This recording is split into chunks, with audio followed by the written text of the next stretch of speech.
Welcome everybody to another episode of Lockdown 23 and 1. Today we're traveling down to West Virginia, unfortunately, to speak about an elderly inmate who was found dead in his cell, killed by the hands and feet of his own cellmates, not to mention a few other things. And the reasoning behind all this is going to blow y'all's minds. So before we get into the story, if you're new to the channel and enjoy all things lockup and crime related, then this is where you want to be. Hit that like, subscribe, notification bell before you leave, and check out my playlist with many more videos for you to start watching today. Before dying in his cell at Southern Regional Jail, 79-year-old Douglas Allen Cunningham had his ribs broken from being jumped on. He also spit on him and put other bodily fluids on him, punched in his face, kicked in the torso multiple times, and sexually assaulted. 79-year-old man. How could this happen to someone? Don't people have respect for the elderly and lock up? Yeah, they typically do, but I'm not gonna lie.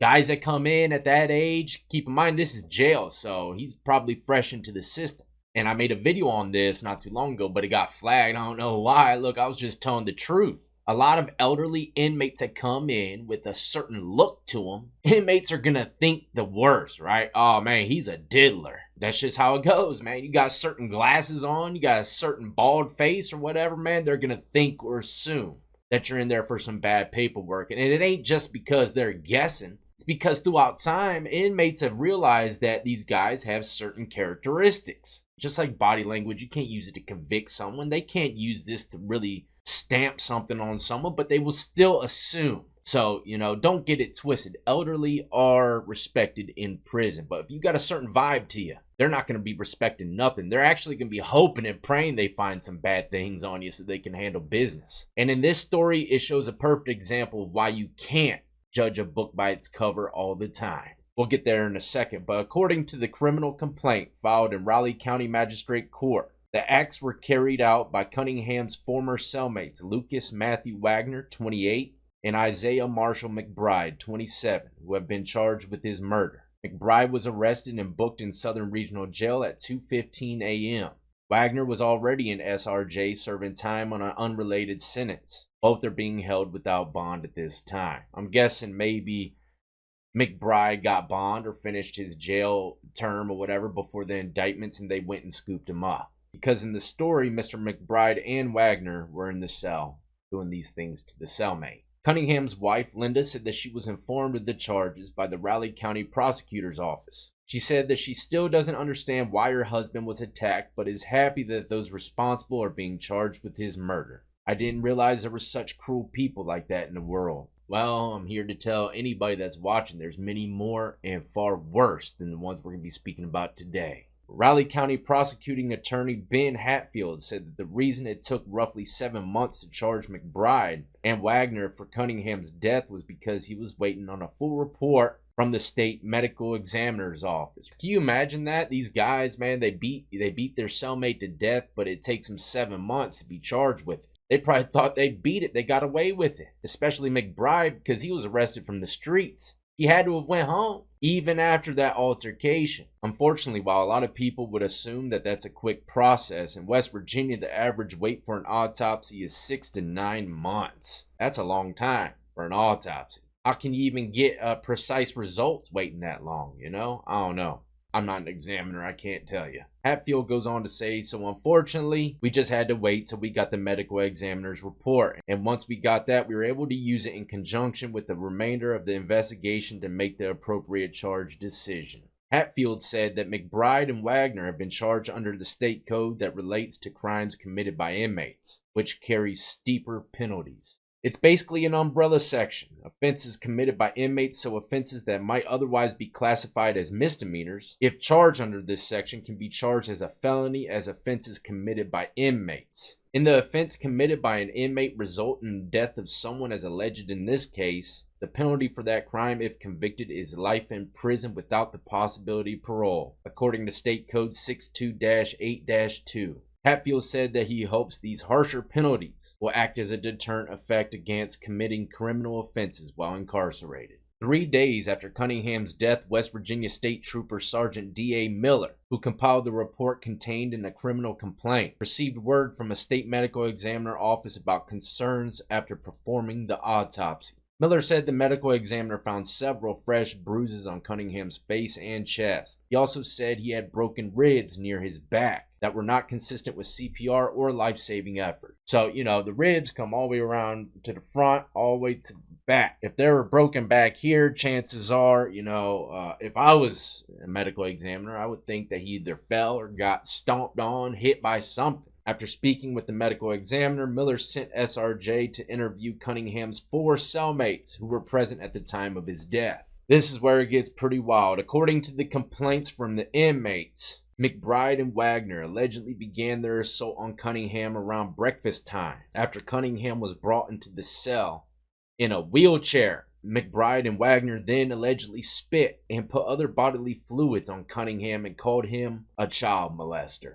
The complaint does not state why McBride and Wagner made this assumption, but Cunningham was booked into SRJ on a capious warrant, not anything related to those kind of crimes. A cellmate not involved in the attack said McBride then struck Cunningham with a closed fist in the side of his face near his temple. McBride shockingly did admit to this to the investigating state trooper, but said this was the only time he struck Cunningham and it was an open hand strike. Smack. However, accounts from 3 other inmates detailed in the complaint say otherwise, detailing cursing, McBride punching Cunningham in the face, Wagner kicking him in the groin. According to the inmate interviews in the complaint, after this initial altercation, everything calmed down for about 15 to 20 minutes. And then McBride and Wagner continued their assault. This time, McBride hit Cunningham in the back near his kidneys with a closed fist, and Wagner sexually assaulted Cunningham with a spoon. Around this time, the complaint states that lunch was being served, so they've been beating this guy from morning till lunch so far, tormenting him inside that cell. 79-year-old man. Lunch was being served, but McBride and Wagner took Cunningham's and another cellmate's lunch tray so they could not eat. After the trays were passed out, Wagner then allegedly looked out the cell door and said, "Yeah, the correctional officers ain't here no more," before stomping on Cunningham's chest 6 to 8 more times. Wagner then climbed onto the top bunk in the cell and jumped onto Cunningham's backside with both feet. Cunningham's other cellmates told the state trooper that they heard a pop and crunching sound. When Wagner jumped onto Cunningham, it was obvious that Cunningham was in pain. After this, the complaint states that it was around 2 p.m. and the cellmates all went to sleep. About an hour later, one of the inmates not involved in the attack woke up McBride and said that he thought Cunningham was dead. That means he was probably still moving, groaning in pain on the floor on his mat, whatever he has to sleep on, but it didn't faze those guys enough to where they didn't take a nap. McBride and Wagner probably sleeping good if I were to guess after eating a couple extra trays. Now, after McBride was woken up by the inmate, Wagner was also woken up as well. In their interview with the state trooper, McBride and Wagner both described Cunningham's appearance as blue and cold to the touch. At this point, it was around 3 p.m. Wagner also said he checked Cunningham for a pulse, but there was none. Wagner then allegedly called for help using a call box inside the cell. We just spoke about this yesterday with the CERT team video. The emergency intercom that, a lot of modern day jails and prisons have.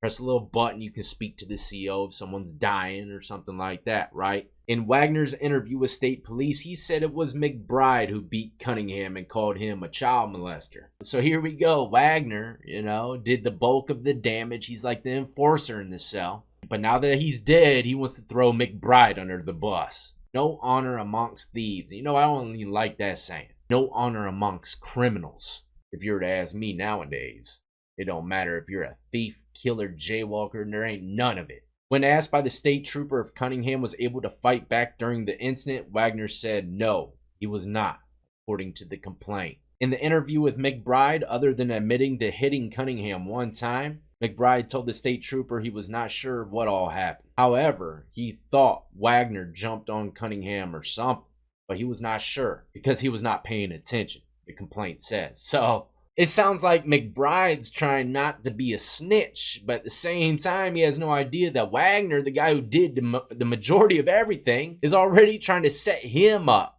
as a main culprit. But just by hearing his response, McBride probably had no idea what Wagner was saying about him. Crazy, right? These guys saying solid for individuals is already rolling on him.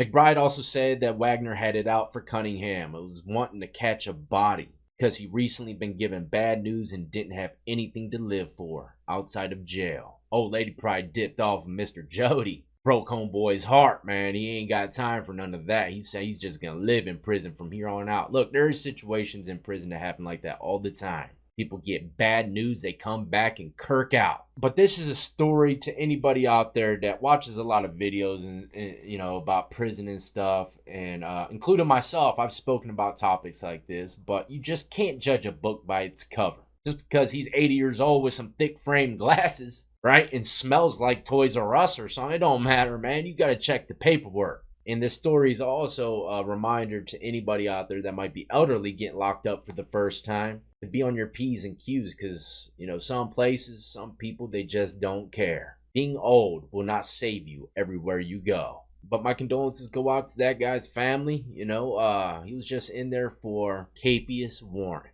But, you know, that happens to a lot of people. They get charged with something they had no idea about, and, you know, or they just forget about it because it's so minute that they just, you know, don't show up to court. Or maybe it was a fee, a fine. You know, if they didn't pay it, then they put out a warrant out for their arrest. Hapius, go get them. Survived 79 years on that earth and died by the hands of inmates that thought or assumed he was a child molester. Anyways, ladies and gentlemen, until the next time, stay tuned. I got a few more stories I want to bring your way, and this is something else that I want to start doing.